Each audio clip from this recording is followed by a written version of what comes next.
আজ মঙ্গলবার দুপুরে মিরপুরে শিয়ালবাড়িতে ভয়াবহ অগ্নিকাণ্ডে আতঙ্ক ছড়িয়ে পড়ে। মুহূর্তেই আগুনে পুড়ে যায় একাধিক পোশাক কারখানা ও রাসায়নিকের গুদাম। প্রাণে বাঁচতে কেউ দৌড়েছেন, কেউ লাফিয়ে পড়েছেন ভবনের ছাদ থেকে। এমনই এক হৃদয়বিদারক বর্ণনা দিলেন কাটিং মাস্টার মোহাম্মদ নাজমুল। নাজমুল জানান, বেলা 11:30টার দিকে হঠাৎ বিস্ফোরণের শব্দ শুনে তিনি জানালা দিয়ে বাইরে তাকান। দেখেন রাসায়নিকের গুদাম ও পাশের ওয়াশ কারখানা দাউ দাউ করে জ্বলছে। আগুনের ফুলকি তাদের কারখানাতেও ছড়িয়ে পড়ে। চারপাশে ধোঁয়া জমে যায়।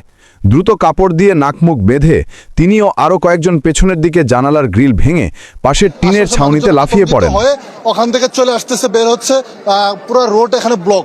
কেমিক্যাল ফ্যাক্টরিগুলো নির্ধারিত কোনো জায়গা তৈরি করে দিয়ে যে সেখানে ফ্যাক্টরি নির্মিত হবে এবং কোনো আবাসিক এলাকা যাতে ভবিষ্যতে কোনো এই ধরনের কেমিক্যাল ফ্যাক্টরি বা অন্যান্য কোনো ফ্যাক্টরি যাতে নির্মিত না হয়। এখন আমরা জানতে পারি যে এখানে 4-5 পদের 6-7 রকমের কেমিক্যাল থাকতে পারে। সুতরাং আমরা যে কাজটা করব সম্পূর্ণ টেকনোলজি দিয়ে এটাকে নিউট্রালাইজ করার চেষ্টা করব। বেলা 11:15টার দিকে হঠাৎ করেই বিস্ফোরণ ঘটে কারখানায়। মুহূর্তেই আগুন ছড়িয়ে পড়ে পাশের রাসায়নিকের গুদামে। বিষাক্ত রাসায়নিক পদার্থের ধোঁয়ায় ছেয়ে যায় পুরো এলাকা। খবর পেয়ে তীব্রতা খুব ভয়াবহ। মেইন রোডেও আমরা থাকতে পারতেছি না তীব্রতার কারণে। ভিতরে যারা রেস্কিউ করছে ওনারা বের হচ্ছে, ওনাদের ট্রিটমেন্ট দিচ্ছি, আবার যাচ্ছে, আবার বের হচ্ছে, আবার যাচ্ছে। আগুনের ভিতর দিয়েই কোনো রকম বের হয়ে এসে করছি। আমার লোকজন যেগুলো ছিল ফ্যাক্টরিতে 18 জনের মতন, তারাও বের হয়েছে।